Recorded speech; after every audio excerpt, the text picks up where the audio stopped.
We've all seen this ship and been aware of it ever since the days of Sonic X. This money-loving, well-meaning, sometimes even bumbling Detective Crocodile inexplicably falls in love with the charming, nurturing, overtly polite mother of Cream the Rabbit, Vecnilla. It makes sense considering Vecnilla is one of the few truly adult characters in the franchise, being Cream's mom and all.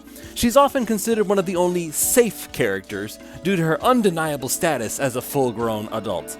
Which is very strange because most of the characters in the games are actually not adults, but you know, they're doing adult things. Amy owns her own apartment. Well, anyway.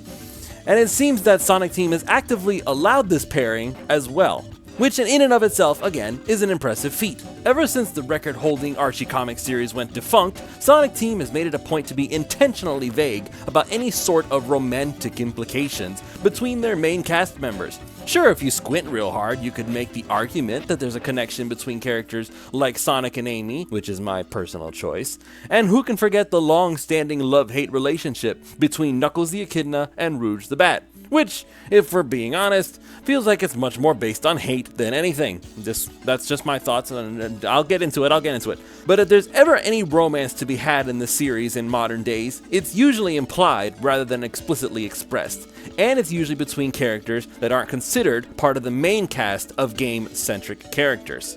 And again, even if that wasn't the case back during the days of Archie, that was also made abundantly clear that the comics were a separate continuity than the games proper, since aside from spin-offs like Sonic Spinball, I don't remember seeing any naked chipmunks running around.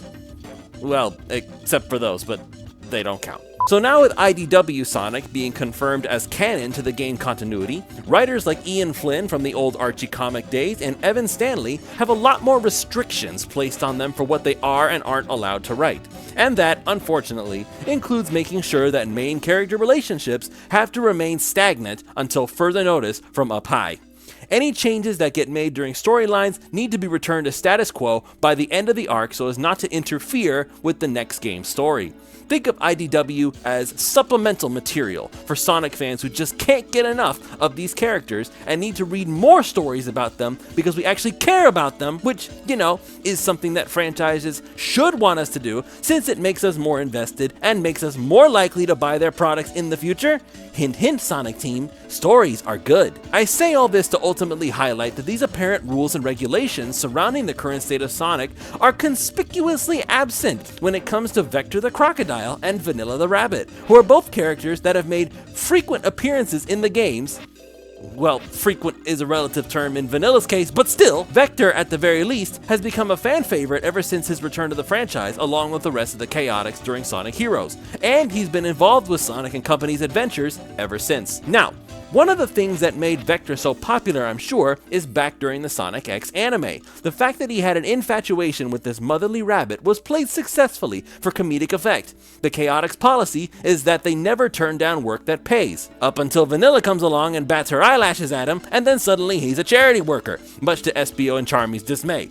Or at least, that's how we all remember it. It's been a while since those days. But Sonic X is also considered an alternate reality from the games proper. We've never had any mention of the Meta-Rex in the games when talking about evil space creatures. Chris Thorndike doesn't get talked about except for one Easter egg during a Sonic Adventure DX side mission on a signpost. Marketing, yay! And we've definitely never had Tails mourn or even acknowledge the fact that his anime love interest Cosmo had to sacrifice herself to save the universe while Tails himself pulled the trigger to do it at her behest. That's not the sort of thing you can just get over, especially with how heavily they leaned into the emotional trauma, even in the English dub.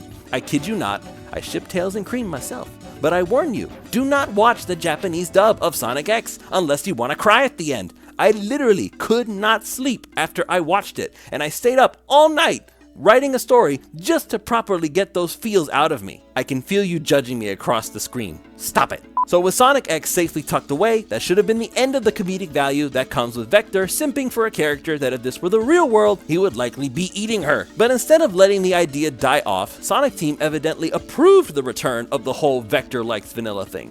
Which is fine. I mean, they need more ways to flesh out Vector if they're going to be using him more, so they might as well let him keep the comedic angle of having a thing for Vecnilla and dropping everything at a moment's notice in a desperate attempt to please her and gain her affection in vain. Or was it in vain? Now, to be completely fair, there isn't a lot of content featuring Vecnilla in general, let alone in direct contact with Vector. Heck, even Vecnilla's daughter Cream, the actual relevant character to the franchise, has barely gotten any attention in the last decade beyond brief references. She finally returned to being playable for the first time since Sonic Freeriders on the Kinect, and we don't need to talk about the Kinect, there are plenty of other YouTubers for that, and they're all funnier than me. Her return to gameplay in the still iOS exclusive Sonic Dream Team marked a momentous occasion for all Cream fans out there. She was finally back, and before anyone brings up the mobile phone games like Sonic Dash, it's a free-to-play mobile phone game that's just an endless runner. Unlocking characters is like the whole gimmick. Those don't count either. Let's get back on track. Vecnilla has never interacted with Vector in any games. Her only real appearances were in the Game Boy Advance games Sonic Advance 2 and Sonic Advance 3, one of which was her literal debut to the franchise along with Cream herself. Even in the Archie comics, where there were relationships galore. Seriously, how did they get away with this for so long? Like, everyone is paired up! Of all the different characters who were shipped, Vector and Vecnilla bizarrely were not in that group. In fact, as far as I can tell, they never met at all, despite the comic running for over 20 years. Pretty crazy, all things considered. The ship took off because of the aforementioned anime, where Vector basically does everything Crocodile possible, you know, because he's a crocodile, to impress and earn Vecnilla's love whenever she sends a request his way. But maybe therein lies the rub. Maybe Vecnilla goes to Vector for a reason. Maybe the feelings aren't as unrequited as we might think. Recently I learned that in the original Japanese airing of Sonic X, seriously 4Kids, you made the rest of the world miss out on so much good stuff. Why? In an unprompted effort to thank Vector and the rest of the Chaotix for their help in keeping Cream safe during the Metarex arc, Vecnilla provides the Chaotix with homemade cake and other pastries for them to enjoy. Sure, that in and of itself isn't all that shippy, it's just a grateful mom giving a token of said gratitude, right? Well, no, because literally right after that, Vecnilla ends up going for a walk with Vector alone, without Charmy and Espio, but mostly Charmy, there to act as a third wheel. Regardless of who made the first move, it's clear from their discussion that they both enjoy each other's company. Maybe Vecnilla just wanted an excuse to be able to see Vector again. Then after that, we get absolutely nothing from Vecnilla for years on end. Sure, the Chaotix are still around doing their detective thing, but Vecnilla is barely even acknowledged as existing. Which I can understand, it's not like she has a big role in the games, like what is she going to be doing? Telling Cream not to go on adventures? That's pretty much her whole role. And then IDW comes in, and throws the Vector and Vecnilla ship not just a bone, but a whole cut of fresh meat. Is that clever? Does it even make sense? In issue 31 of IDW Sonic, fresh off of the conclusion of the Metal Virus arc, quite possibly the darkest and bleakest story ever written for Sonic, or at least in IDW. I didn't go through 20 years of Archie Sonic to try to find a comparison. In issue 31, Vecnilla and Cream arrive at the Chaotix Detective Agency to provide food for the overworked trio, and Vecnilla gives Vector this look. I mean, look at how this is drawn. How can you interpret this as anything else? The half-lidded eyes, how close she chose to stand next to the blushing Vector. And on top of that, she tells him in the same panel to drop the honorifics. No Miss Vecnilla, no Mrs. Rabbit, no nothing like that. Immediately, she says, please, call me Vecnilla. And that immediately puts them on a first-name basis. She knows darn well what she's doing. It doesn't stop there though. Oh, no, it gets better. Issue 66 of the comics has the Chaotix joining Vecnilla and Cream for dinner at their house, which in the previous issue before it was revealed that Vecnilla had invited them off-panel, and Vector originally thought it was just him. Reasonable, considering the come-hither look he got the last time. And in spite of the usual Sonic shenanigans taking place with comic-exclusive characters rough and tumble, ruining the dinner and turning Vecnilla into the most powerful character in Sonic history for a few seconds. Seriously, don't get between a mother and her young child. It will not go well for you. Even with how everything went wrong, the comic still concludes with everyone gathering around for Chinese takeout. And look at who's sitting next to each other at the table. What a surprise! It's Vector and Vecnilla. Look at the wink, and in the very last panel, she even affectionately provides Vector with a bite of her meal. Like, that's not about being polite, ladies and gentlemen. Being polite is placing some food onto the other person's plate. You don't grab your own chopsticks and let just anyone take a bite off of them unless you're willing to share spit with that person. I mean, I assume that's the case. I don't know how you live your life. So it's clear that in spite of all the restrictions on most of the characters in the franchise, when it comes to relationships, those rules do not apply to these consenting adult characters. Maybe that's the reason why, now that I think about it. It's even been said that Sega themselves don't just tolerate or allow the ship, they actually encourage it. You ever go beyond just following Sega's demands? Like catering your stories to what Sega seems to have wanted in the past, like how Sega wanted Vector/Vanilla ship teasing. Like you could pitch that.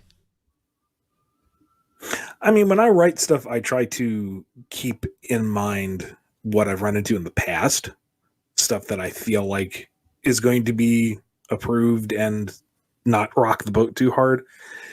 But yeah, I do put in the occasional, I would like to see this. Would you guys like to go in this direction? Like, I do kind of try to steer the conversation every now and again, but with IDW, it has been very different, in which we've been getting more creative suggestions from Sega, and usually those have been pretty cool.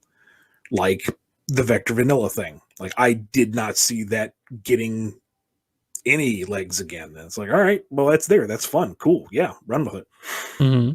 How's that for a plot twist? About 2 years ago, Sonic Channel released an officially licensed artwork of Vector as a superhero with none other than a dressed-up Vanilla the Rabbit in the role of the damsel in distress. And there's even an unofficial translation on Reddit of a story that was posted on Sonic Channel, also very heavily focused on the Vecnilla ship. Yes, it's an alternate universe type of story, but the fact it landed on the Sonic Channel just goes to show that this ship is basically canon now without it being officially announced as such. Vecnilla fans rejoice! Does this mean that in the future we can expect other characters to get their restrictions lifted? I mean, not to get into spoiler territory or anything, but let's just say that in the near future, Sonic Team will have a very good opportunity to change course if they so desire. If I were them, I'd take it, because it's been made clear that the fanbase in Sonic isn't just a bunch of 7-year-olds who like seeing Sonic run fast on a screen. It's filled to the brim with older fans who grew up with these characters and fell in love with the franchise and everything it's accomplished over the years. It's time to let these characters evolve, and that means deepening some bonds. This turned into a Son Amy video near the end here, sorry about that. I honestly would love to see more of Vector and Vanilla interacting together. Let's see just how far we can get. Who knows? Maybe the next time we see them together, they'll even be going on a date and Espio will have to babysit. Now that would be very telling.